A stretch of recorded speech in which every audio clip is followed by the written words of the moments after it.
दक्षिण भारत में इन दिनों राजनीति गर्म है तो नेताओं का भी एक दल से दूसरे दल में जाना आना लगा हुआ है।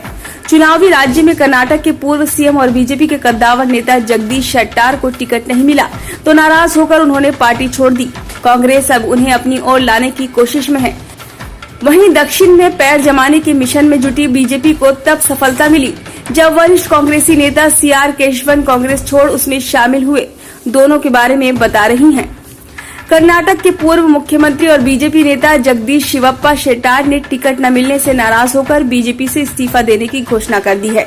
अब कांग्रेस उन्हें अपने पाले में करने की कोशिश कर रही है। शेट्टार का दावा है कि वो 2 दर्जन से अधिक विधानसभा सीटों के परिणाम प्रभावित कर सकते हैं। शेट्टार की सियासी हैसियत से इनकार भी नहीं किया जा सकता। वो 2012 से 2013 तक कर्नाटक के मुख्यमंत्री रहे हैं। 68 वर्षीय शेट्टार 2008 से 2009 के बीच कर्नाटक विधानसभा के अध्यक्ष भी रहे। अभी वह हुबली धारवाड़ विधानसभा सीट से विधायक हैं। 20 अगस्त 2019 को बीजेपी के नेतृत्व वाली सरकार में उन्हें मध्यम उद्योग के कैबिनेट मंत्री के रूप में शामिल किया गया था। बीएस येदियुरप्पा के इस्तीफे के बाद जब कैबिनेट को भंग किया जा रहा था तो उन्होंने घोषणा कर दी थी कि भविष्य में किसी कैबिनेट का हिस्सा नहीं होंगे। ये इस बात का संकेत था कि शेट्टार नाराज हो चुके हैं। वो संघ के पुराने कार्यकर्ता हैं। उत्तरी कर्नाटक के इलाके में उनकी पकड़ बेहद मजबूत मानी जाती है। शेट्टार राज्य में येदियुरप्पा के बाद बीजेपी के दूसरे सबसे बड़े लिंगायत नेता हैं। राज्य में सत्ता की चाबी लिंगायतों के हाथ में ही मानी जाती है। हुबली धारवाड़ सेंट्रल सीट को उनकी परंपरागत सीट माना जाता है। दिसंबर 1955 में जन्मे शेट्टार 1994 में पहली बार विधानसभा पहुंचे और उसके बाद 1996 में बीजेपी के सचिव बनाए गए। 2005 में उन्हें कर्नाटक बीजेपी का अध्यक्ष बनाया गया। शेट्टार 6 बार चुनाव जीते हैं और हर बार उनकी जीत का अंतर 25,000 वोटों से ज्यादा रहा है। वो कई सरकारों में अलग अलग मंत्रालय भी संभाल चुके हैं। उनकी गिनती कर्नाटक बीजेपी के उन बड़े नेताओं में होती है जिन्होंने पार्टी को अपने पैरों पर खड़ा किया है। वो येदियुरप्पा के भी करीबी माने जाते हैं। शेट्टार 20 साल तक प्रैक्टिसिंग वकील रहे हैं। ध्यान रहे, बीजेपी कर्नाटक चुनाव के लिए अब तक 224 में से 212 नामों की घोषणा कर चुकी है, लेकिन 2 लिस्ट आने के बाद भी उनका नाम नहीं आया। इसी बात को लेकर वो बीजेपी से नाराज हैं।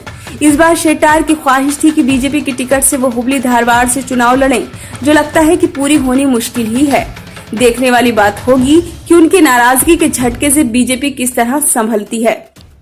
सीआर केशवन आजादी की लड़ाई में गांधी और नेहरू के साथ मिलकर अंग्रेजों के खिलाफ आवाज बुलंद करने वाले और आजादी के बाद देश के पहले गवर्नर जनरल बनने वाले सी राजगोपालाचारी के परपोते हैं।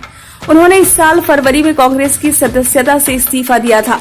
पिछले दिनों केशवन ने पीएम मोदी की नीतियों की तारीफ भी की थी, जिसके बाद से उनके बीजेपी में जाने की चर्चा थी। केशवन की बीजेपी में आमद उस दिन हुई जिस दिन प्रधानमंत्री मोदी तमिलनाडु के दौरे पर थे।